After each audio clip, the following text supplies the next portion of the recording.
Hey FlossTube, it's Donna Ray here at Flannel Jammies Farm.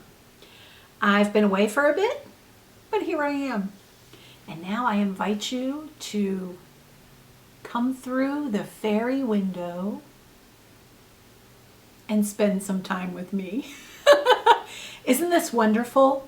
My friend Marciana and her daughter Lena and I got together and made fairy windows. We just took sticks and moss and dried flowers and silk flowers and made lovely fairy windows to peek through. So come in through my window.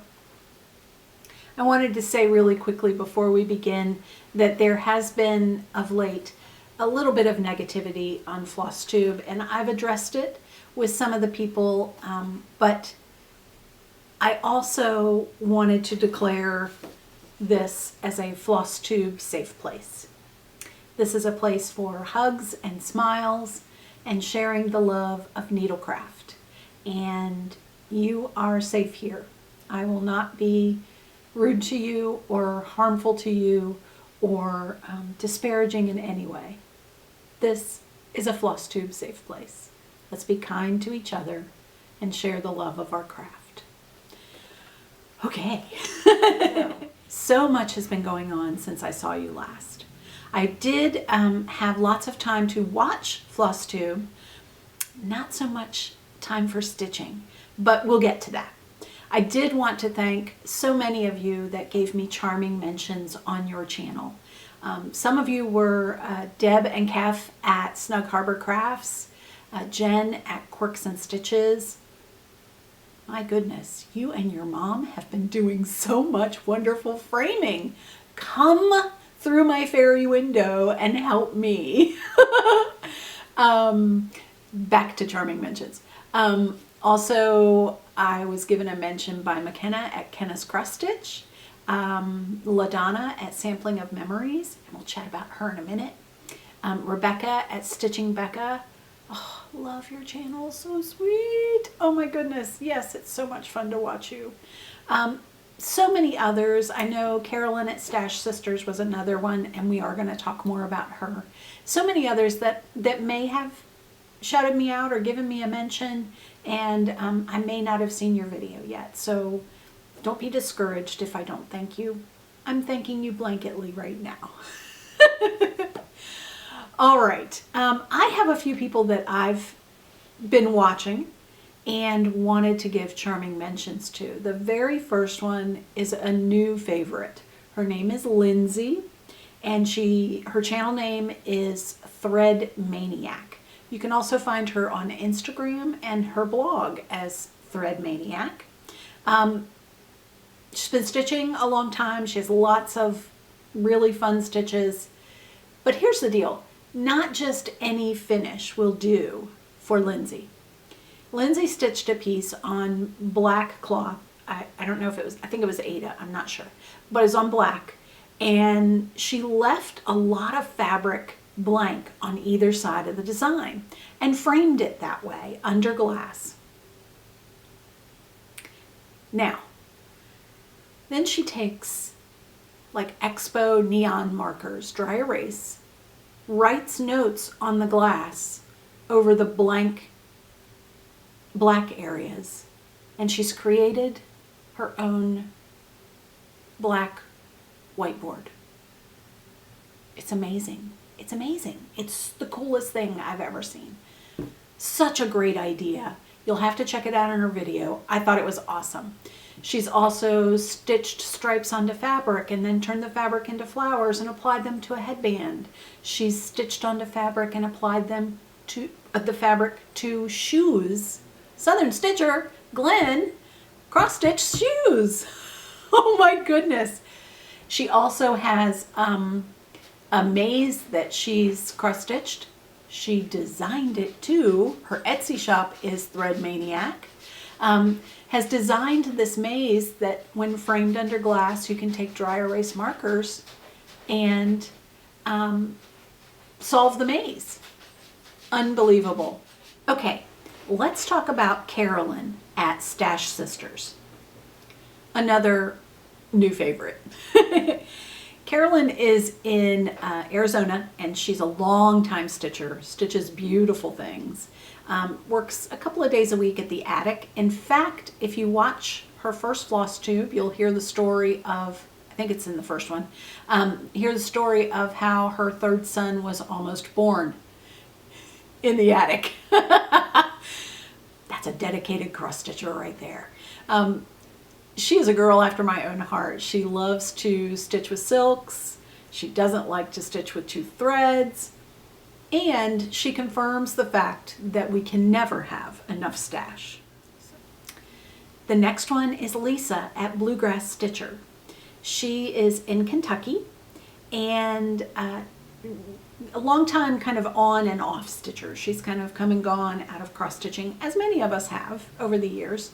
And she tells the story of meeting Teresa, kitten stitcher, outside of the Nashville market this year. So that's a fun little story. Check her out. Harriet Basham, please forgive me for murdering your name, Harriet. She has rediscovered cross stitch over the last year, and she works full time and she homeschools her son, and she's in Texas. Great first video. I really enjoyed it, Harriet. Thank you so much for joining the FlossTube community. Amber Michelle at Hand Stitched. They are Airbnb hosts in San Antonio, so she's been really busy lately. Of course, there was Cinco de Mayo. I think she has 4 videos out now. She likes to do more modern, colorful designs, has some really cute pieces that she's done, so check her out. And next is LaDonna Snellbaker at Sampling of Memories. We all know LaDonna from her incredibly beautiful scissor fobs and thread keeps and her antique and reproduction samplers. This is a great first video for LaDonna. She shows us some of her things in her home, her samplers, tells us a lot about her family and her life here in Virginia. She's a Virginia girl just like me, and her sampler guild. She also tells us the things that she likes to collect or hoard. And she asks us in her first video to comment with the things that we like to hoard. So that's a lot of fun. LaDonna, welcome. Now, magical arrivals.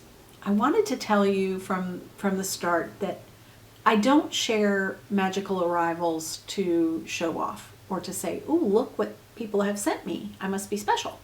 I really share them to express my gratitude for the thoughtfulness of people in the community who have given me little gifts, a card in the mail, a postcard, any type of kindness that I've received.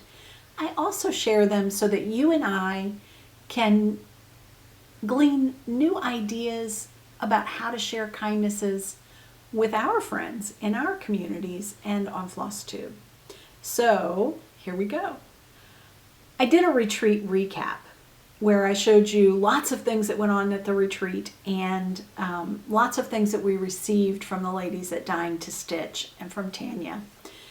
What I didn't show you were the things that some of the stitchers brought. The stitching community is amazing, and the stitchers who came and traveled to Dying to Stitch brought with them little gifts and little remembrances for their friends that they would see there at the retreat. And I was the happy recipient of some of those. The first one, Bernie and Lisa. I love you girls.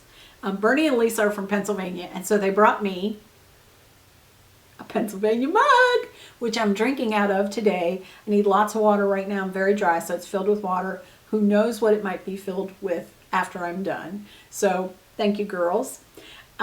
They also brought me what is quite possibly the best accessory bag ever created. And I'll just show it to you.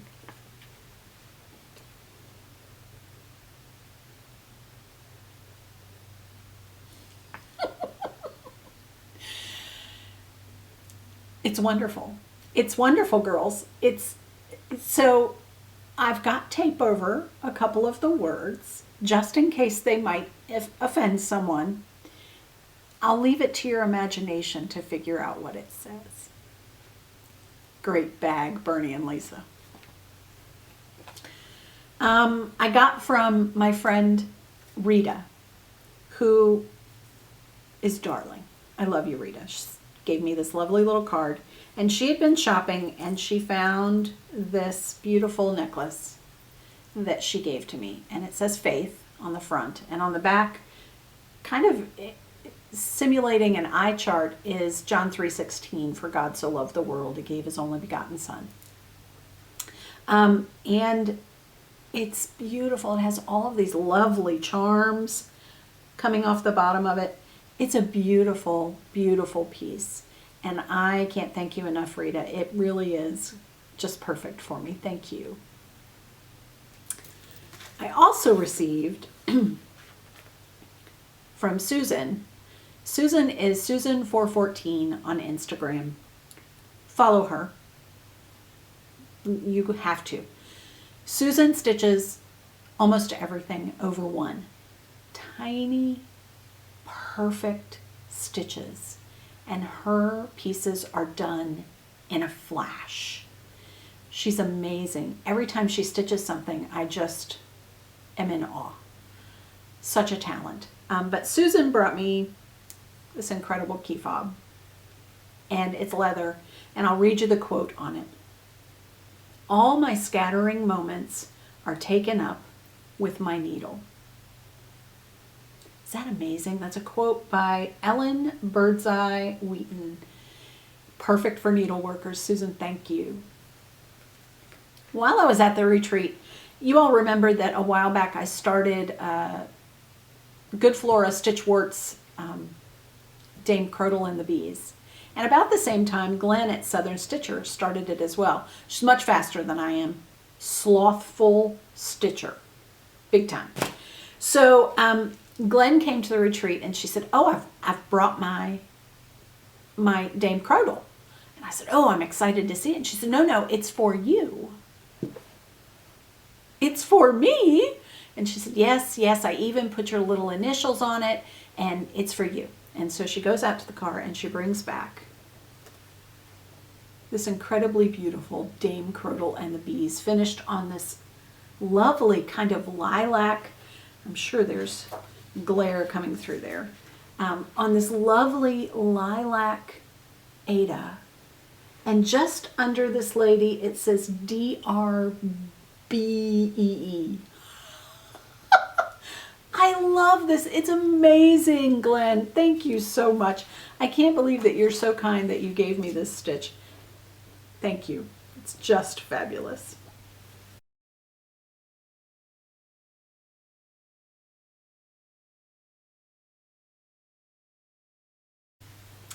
I also got in the mail, I don't know if any of you watch Lisa Abbey. I'm sure you do. Her channel is to die for.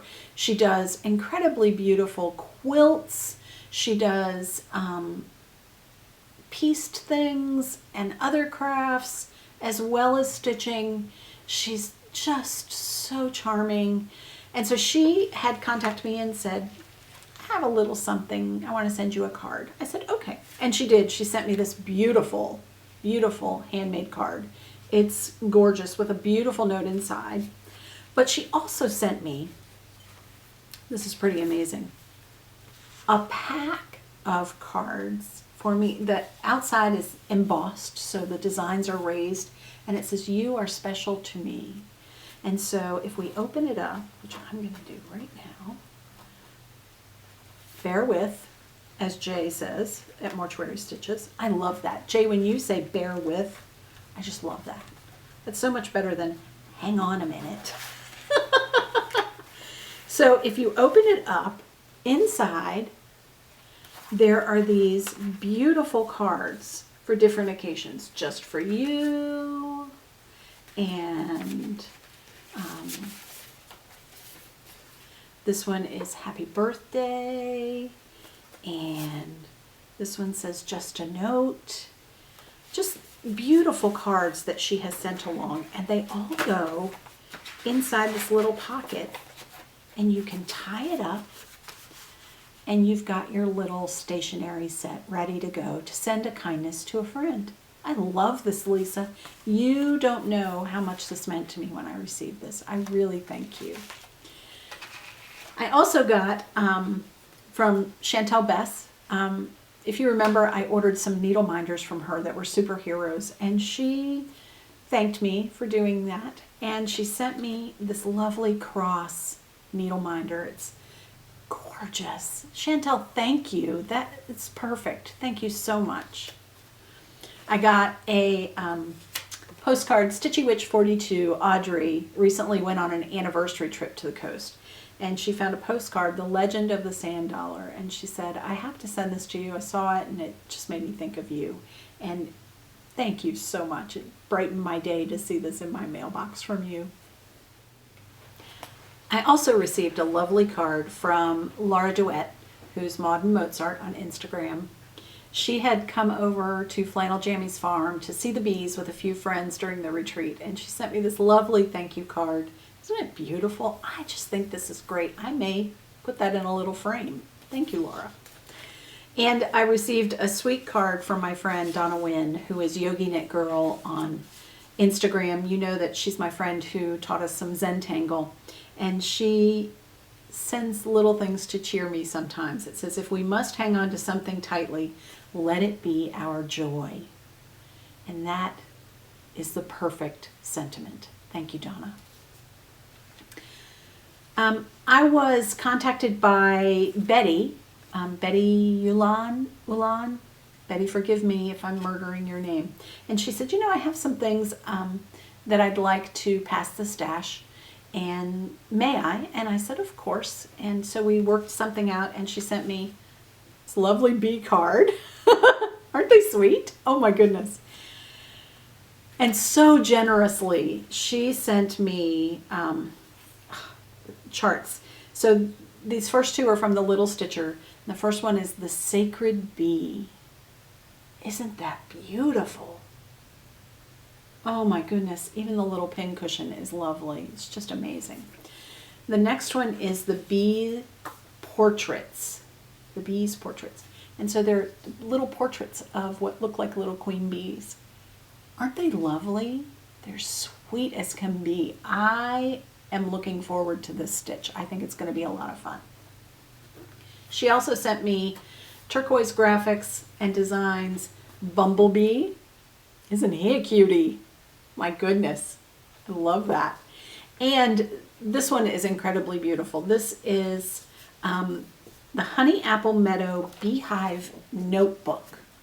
Now this chart, you stitch the front and the back, and then there are full instructions to create a little notebook where you can put, you know, sweet notes to a friend and pass it along, or you can just journal some thoughts inside.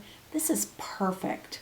Betty, I want to thank you for being so kind and reaching out to those of us in the FlossTube community to pass that stash. Thank you so much.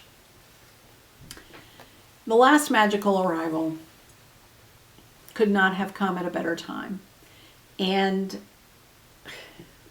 I'll just show you. So recently, Emily, Eclectic Possessions, Emily C., had finished All Creatures Great and Small. And I said, oh, it's stunning. Every time she posted something, I commented because it was just beautiful. And so she wanted to pass the stash for that chart and offered it up in one of her videos. And I commented thinking, I'll never get that. I was randomly picked. I'm thrilled. I couldn't believe it. And so Emily said, I will send that to you. And so I gave her my address and she let me know it was on its way. And we came back recently from a trip, and in my mailbox was the chart. Okay. All Creatures Great and Small. Beautiful. I love it. As well as this incredibly beautiful butterfly needle minder. Isn't that amazing? Probably the most perfect card ever for me. And just the sweetest note inside from Emily. Really beautiful. But here's the kicker. You all know that Emily does Momily bags, and they sell out the minute she posts them. Inside my package was a Momily bag. Emily. It's beautiful earthy tones and sweet as, I mean, look, even inside the fabric is just this beautiful diamond pattern. It's gorgeous. It's really, really gorgeous. And I am so thrilled that you sent this to me, Emily. You did not have to, and you just blessed my entire day, week, month. It's amazing. Thank you so much. Really love it. Oh, so many lovely people in our FlossTube community. I can't believe the generosity and the kindness. Let's all take part in that. Let's each choose someone this week that we're going to bless with a kindness and follow through on that. Okay? All right. Other stitchy to-doings. You may have seen it already. Yesterday, Priscilla and Chelsea put up, of course, their regular weekly show, and it was amazing. But in this episode from yesterday, Priscilla and Chelsea showed a sneak peek of the next Chalk on the Farm design. It's Queen Bee Flower Farm. It's so pretty. I mean, it's really, really so pretty. And Queen Bee, come on. So they're going to do a stitch along at some point when the design is actually released. They're going to do a stitch along hashtag PC Queen Bee. So watch for that. All right. FFOs. I have a bunch. I don't know how. Mostly because I didn't do them. But back from the framer, some time ago I did the May Alcott sampler. My husband and I visited New England in the fall, and we went to Orchard House, Louisa May Alcott's home.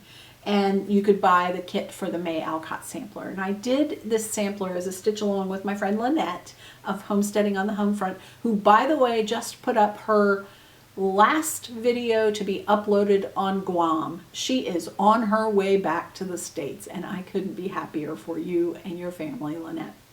But we did this May Alcott sampler as a stitch along, and I sent it off to Terry and Sherry at Total Framing, and here it is back. Isn't it lovely?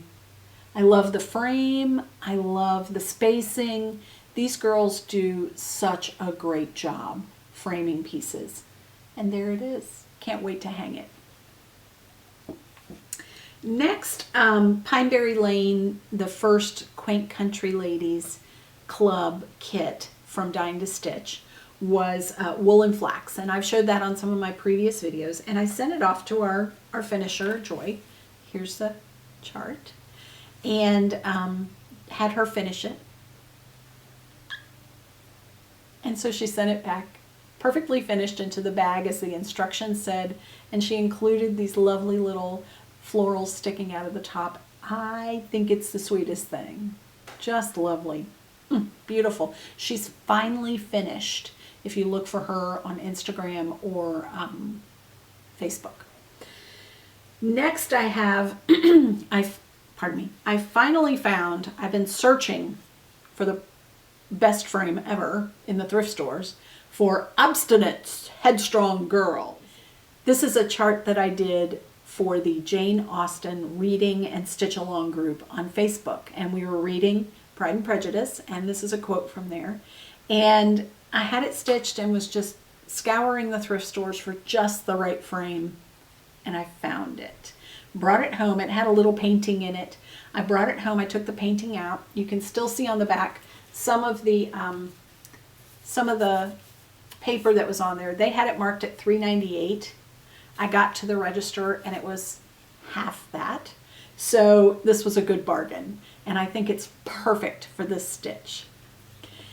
The last FFO I want to show you. So Beth Twist has this series called Festive Little Fobs. And she's announced in her last video that she has a patriotic set coming out. But the last set was the beekeeping edition. And here it is. And it's got all these little fobs that you can make. And so I finished one. And it's got a little bee skep on it and the year. And the little top has the little wool strawberry leaves seamed down the back. And it's just tiny and adorable. So sweet. And it was so easy to do. So Beth has also been doing in her, I think she's Bee Twistable here on YouTube. She's been doing some finishing videos along with her regular FlossTube updates where she shows you step by step, real time, how to finish her little fobs. And so she did one for strawberries, and then she's recently done one for what she calls the silver dollar fobs, and they're the little circular ones. And so that's next on my list I'm going to do, but this was a sweet, sweet stitch. So now let's move on to whips.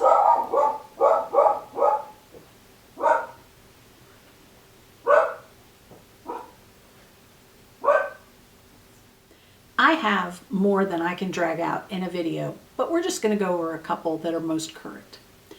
I am doing the Sally Spencer sampler, Sal, with so many of you. Lynette at Homesteading on the Home Front and Lori at Mischievous Stitches. So many of you have joined in on this, Sal, and I'm thrilled because your stitching is so much fun to watch the progress on through Instagram and here on FlossTube. It's great.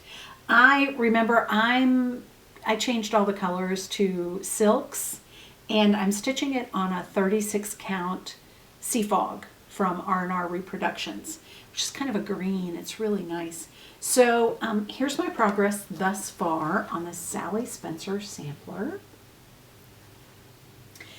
I also, down at the bottom where it said wrought by Sally Spencer, I changed it to say wrought by Donna Ray Barrow, because you know what, it's kind of quirky and it's kind of fun, and I've changed all the colors, so I thought it's my own. I'm going to put my own information there. And then I put this year instead of the year that was on the sampler.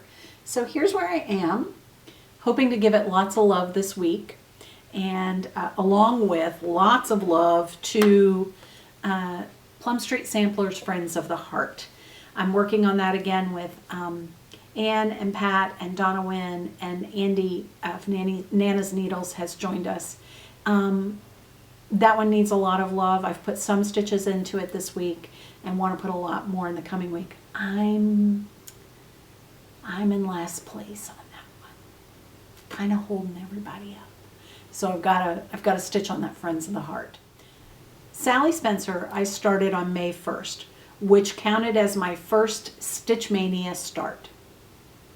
I'm doing 18, and so my plan was for the next 12 days, the 2nd through the 13th, I was going to do one of the sections each day on Plum Street Samplers 12 Days of Christmas. That was a free series that Paulette offered. Thank you, Paulette.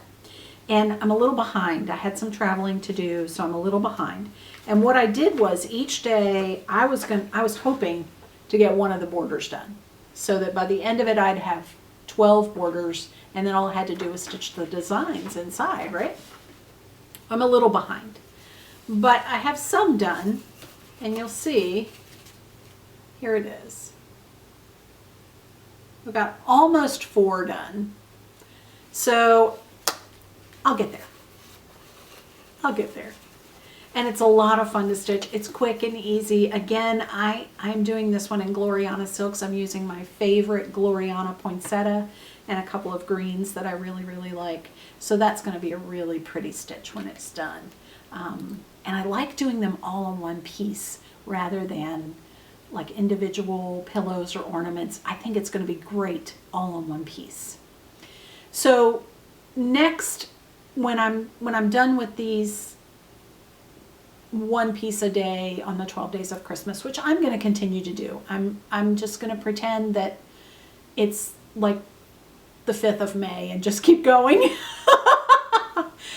When I'm done there, the last bit of May, I'll be doing the farmhouse series, and from Little House Needleworks, and just start with those, with the first that have been put out.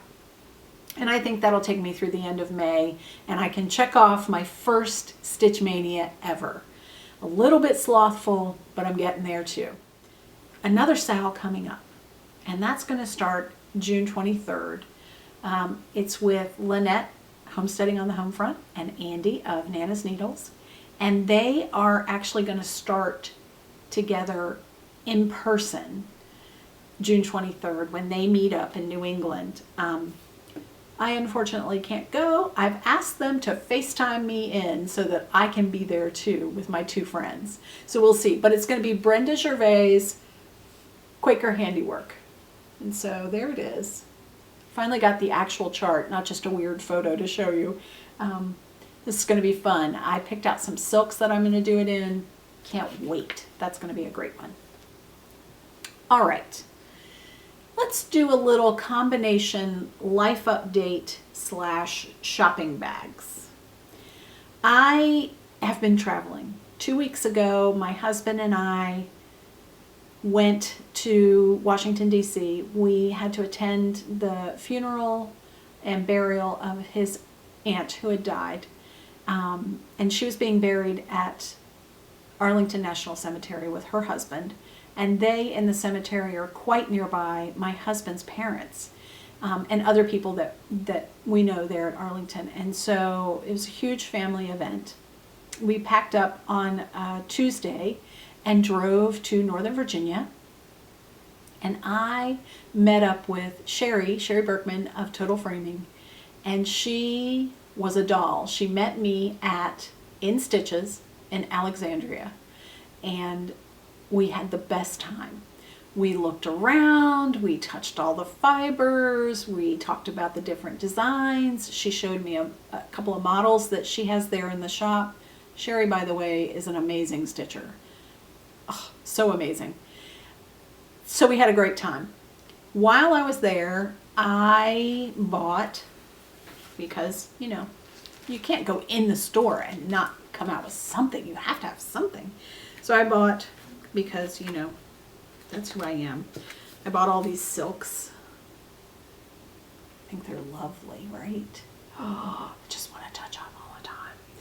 I bought a sheltering tree. Friendship is a sheltering tree. I had seen this. I think it was Bendy Stitchy. Michelle, did you do this? I think you were the one that did this, and I love it. And so I think some of these silks are going to be for this. And it's probably going to go on this Picture This Plus doubloon. Never had any Picture This Plus. So I bought doubloon, and I bought a piece of ale. And that's pretty awesome too. So we got some things and had a great time in the store. And then Sherry said, okay, I'm going to put you in my Jeep and we're going to drive to the store. So Terry and Sherry are twins. They own and operate Total Framing in Northern Virginia, and they do all of my framing. Sherry, being a stitcher, understands exactly what is entailed in framing stitching, and they've been doing this literally since high school. They started out framing at Ben Franklin in high school and have just moved on continually down the line, gathering all of this knowledge and experience about framing. So we went to the store and had a great time. I got to fiddle with some of the frame choices for my Heartstring Samplery, Thou God Seest Me. Have a great choice picked out. I'm really excited about it. Can't wait to see it.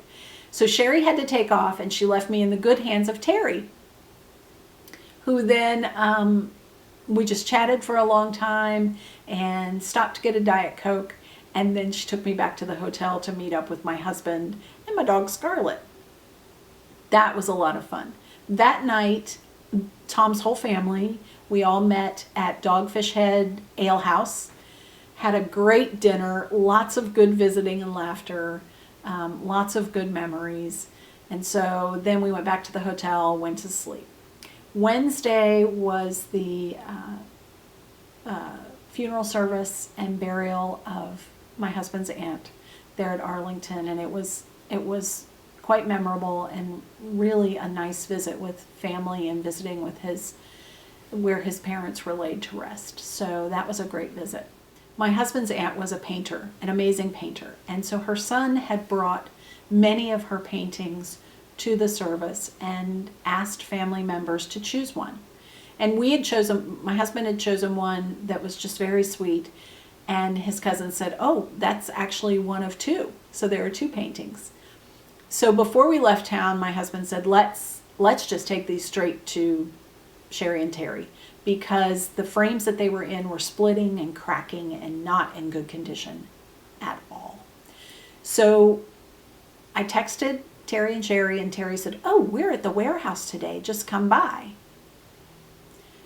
Yeah, the Total Framing Warehouse. It's kind of what I'm now calling the Hall of Framing Treasures. So the warehouse is filled with tall, long sections of framing molding, all stacked up, long aisles of just hundreds and hundreds and hundreds of choices of framing. And there are fillets, and there are machines that cut things, and it was amazing. It was a wonderland. Terry and Sherry, what a treat to not only drop off these paintings with you all to take care of, but to see the inner workings of Total Framing and to just wander through your warehouse. What a treat. Thank you so much for taking good care of me while I was up there, but also for letting us in on that special visit.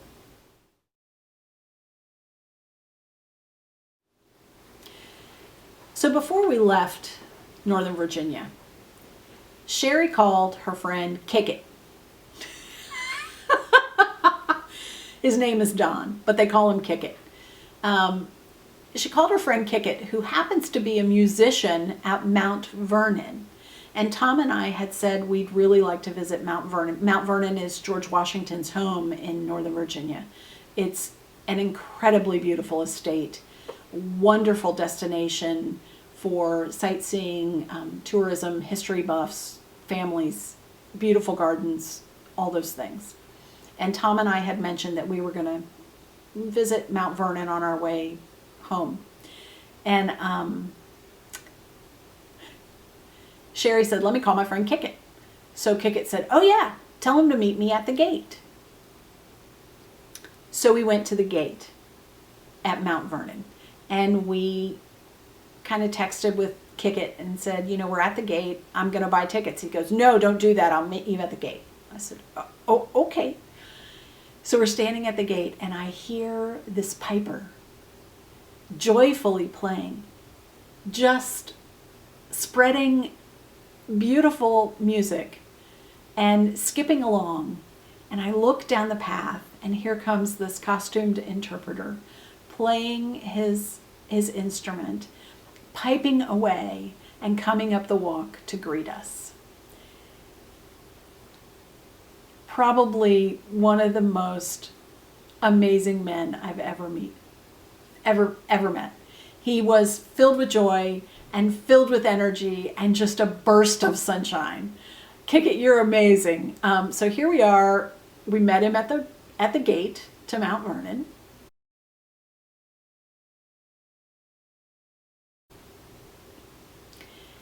And then we just had a lovely afternoon touring the estate and the gardens, the mansion. Just a beautiful place. I will also tell you that Mount Vernon is very pet friendly. They tell you right on the website that George Washington loved his dogs, and they do too. So your dogs are welcome on the grounds. They can't go in the mansion, but you can bring your dog on the grounds and walk all over everywhere with them.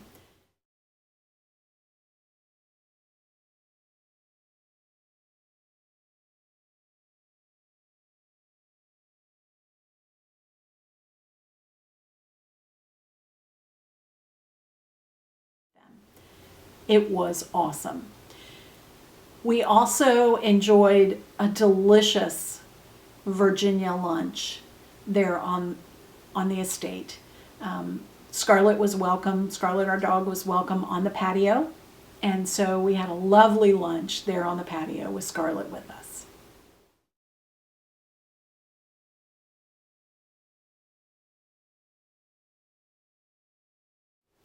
While I was at Mount Vernon, I went ahead and picked up some charts. So there's a miniature heirloom series. This is the Mount Vernon sampler. It's about this big when it's done. It's teeny tiny and I love it. It's so adorable. I'm thinking if I do it really small and then add a beautiful ribbon, it could be a nice bookmark. I also got keepsake buttons cross-stitch kit, and so you cross-stitch this beautiful border and then you add buttons to the center. We have lots of antique buttons from my husband's mother's sewing box, and so I think that would be perfect. And the last one I got at Mount Vernon was this one. G is for garden ornament, so you make a little pillow out of it and it's got the alphabet, and then there's G right here, a little different color, is for garden, and it's got the little Mount Vernon garden on there. I think that's the upper garden that's shown, and it's beautiful. I just thought it was so sweet. All these kits come with Ada, which I probably won't use. I'll switch it out to linen, but everything is included, and so that was a lot of fun. I also got the latest club kit series from Colonial Gatherings from Dying to Stitch. And you know, you've seen these kits. They come with everything, all the threads, the fabric, the backing fabric, everything that you need. And it just so happened, I'm going to make a crinkling noise. I'm sorry. Crinkle, crinkle, crinkle. It just so happened that this kit from Plum Street Samplers, the design is crinkling, a Mount Vernon Christmas. Perfect, right? Absolutely perfect for my trip to Mount Vernon to remember it by. Paulette, thanks for this design. I know you love George Washington. We do too. I want you to notice on this design, Paulette did it correctly. The house at first glance, the mansion at first glance, seems symmetrical. But if you look really closely, the door and one of the windows is offset slightly. When they were expanding the house from a 1.5 story to a 2.5 story and kind of making things larger as they did, there was a problem with where the staircase was going to be and the entry point. And so Washington was flexible. And he said, well, this is what we're going to do. And so it's just a little bit off center. I always think that's really cool about Mount Vernon. This past week, it was time for me to go back to Johns Hopkins University Hospital in Baltimore. And I travel there several times a year for medical appointments and procedures, and it was time for another procedure. And so on Tuesday, we left home again. I don't even think we unpacked our bags. We left home again and drove to Baltimore, where I had just the most joyful thing happen. Jan of Jan Hicks Creates took time out of her day to meet me at the stitching post just outside of Baltimore. She's precious. She is just as she seems on her videos. She's real and she's lovely. She's a beautiful woman. She just greeted me with open arms and a smile, and it was wonderful. We had the best hour and a half just wandering in the stitching post, looking at cross-stitch charts and fabric. She bought some fabric for Sally Spencer while she was there, picking up little goodies. So much fun. We took a couple of pictures, of course.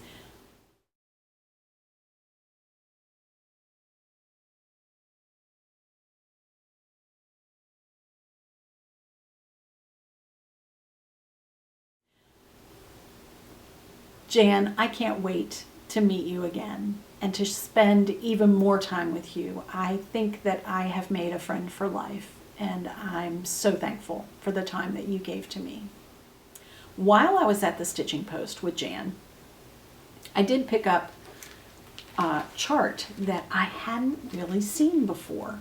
This was one, I belong to the Bewitched Stitches group on Facebook, and they've been doing an Edgar Allan Poe stitch along on there. And I kept looking for just the right Edgar Allan Poe chart. We visit Edgar Allan Poe's grave a lot. It's in Baltimore, so every time I go to Johns Hopkins, I try to pop by there. Really liked his works. This was a chart that I hadn't seen before. It's called Quaker Gone Poe, and it's by Michelle Inc. I think this was designed in 2015. I don't remember seeing it. I'm sure somebody else has it and has done it, and I just missed it. But I did pick that up because I thought that would be a lot of fun to stitch. So after being at the stitching post, we went back to our hotel, lovely hotel that my daughter Trista found for us called Hotel Revival right in downtown Baltimore. And it's beautiful. It's brand new, just opened in April. And it has a rooftop bar and kind of garden area. You can go and order food and have a drink or a flight of beer. Perfect setting.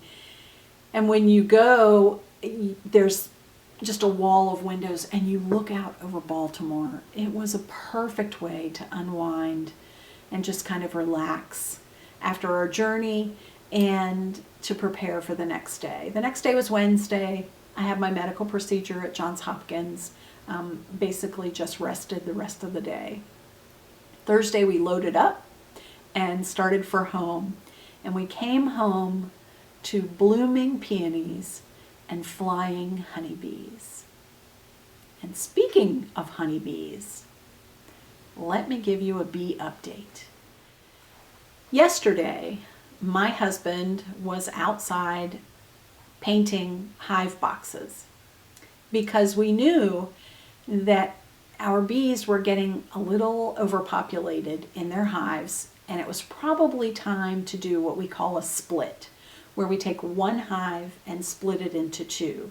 And one of the hives the queen will stay with, and one of the other hive, the bees will raise a new queen from an egg laid by the previous queen. And so he was painting these boxes in preparation, and our neighbor looked over the back fence and said, "Hey Tom, why are all those bees all around your roof?"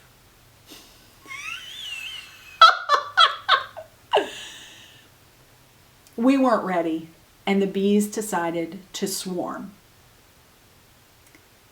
Swarming is a natural practice for bees. It's how the bee community grows. In a beehive, when spring comes and there's this huge population burst, the queen starts laying a lot more eggs as the weather gets warmer. They're bringing in lots of pollen and nectar as food sources, and all of a sudden all of those eggs turn into larvae and then capped larvae, and then they all hatch out just constantly. And so the hive population starts to grow and gets to kind of a bursting point. And so when the bees have to, kind of don't have any room and they're elbowing each other all the time, they decide it's time to look for some roomier digs. Let's get out of here. So they and the queen will leave. About half of the bees in the hive and the queen will take off.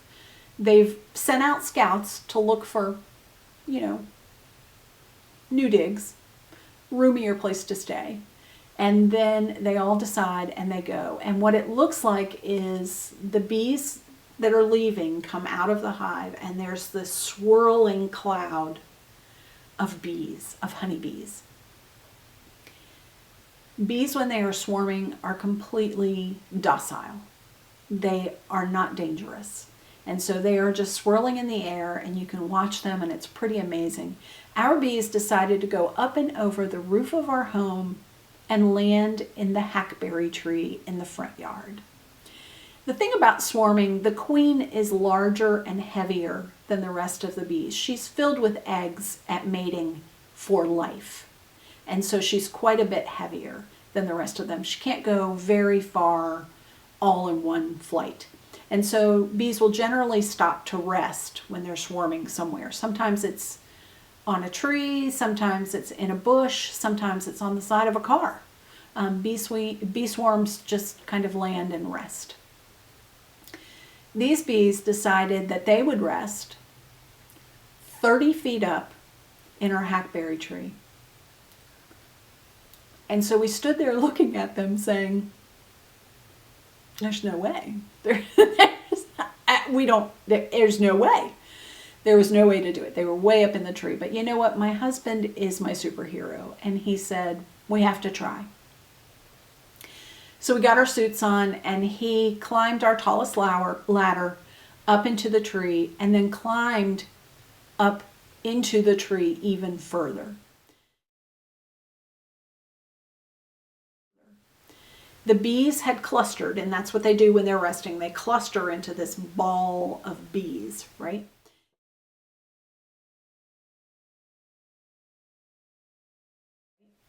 And so they had clustered way out on a branch, and he climbed up there. He could not reach them, but he could use loppers or pruners to cut the branch that they were on. He could reach that far, cut the branch that they were on and send it down. And so that's exactly what he did. He cut the branch and it came, unfortunately, straight down through the tree onto the ground. And so we had bees all over the ground.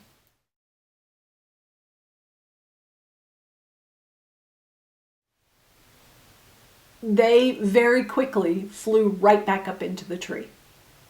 And so we believe that the queen was still in the tree when that happened. They went right back up, and so my husband said, well, I have to go back up into the tree. And so he did. He cleared some branches out of the way, cut the limb that they were on again, came down a little gentler, and we had smartly laid a sheet on the ground where it was going to land, where it was going to come down.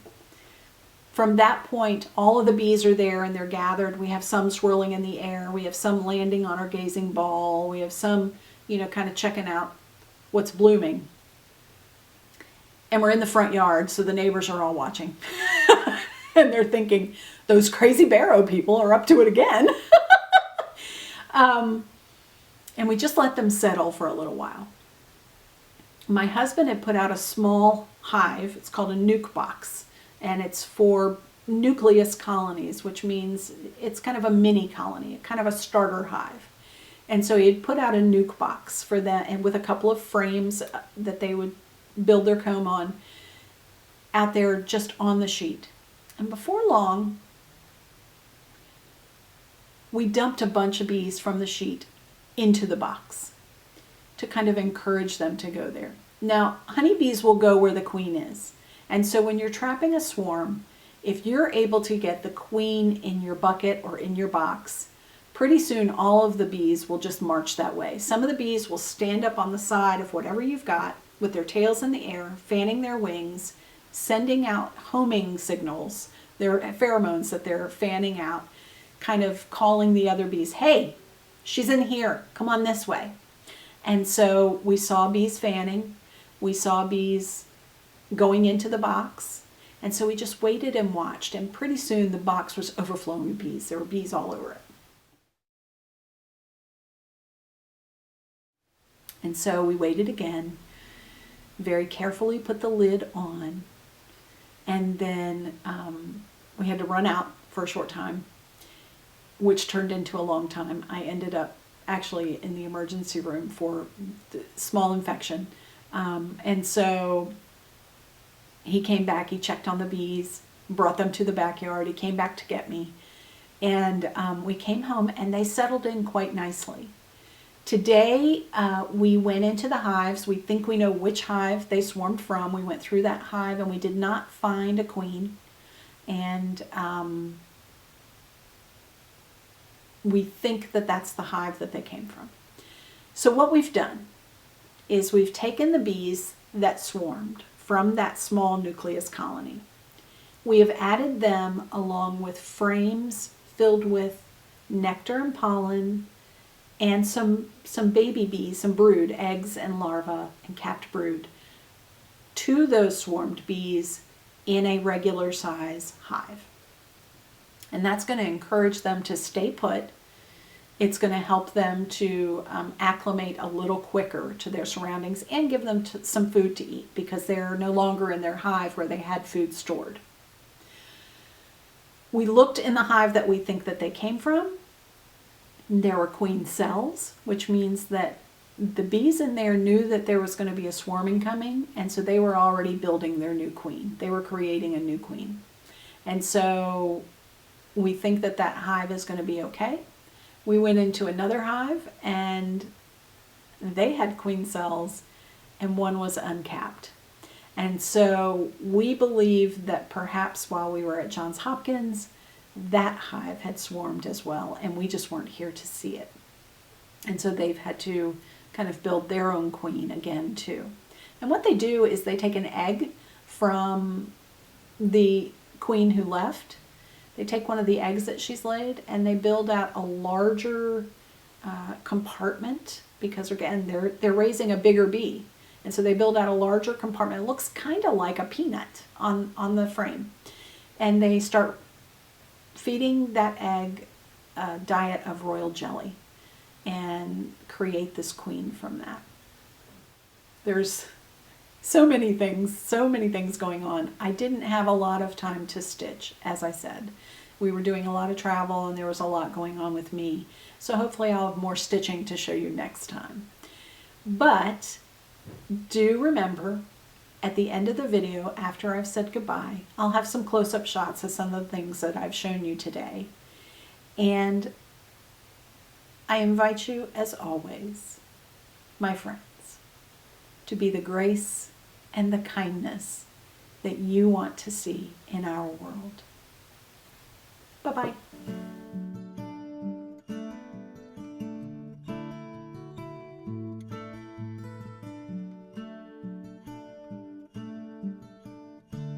If I just say the words, is that enough to make them true?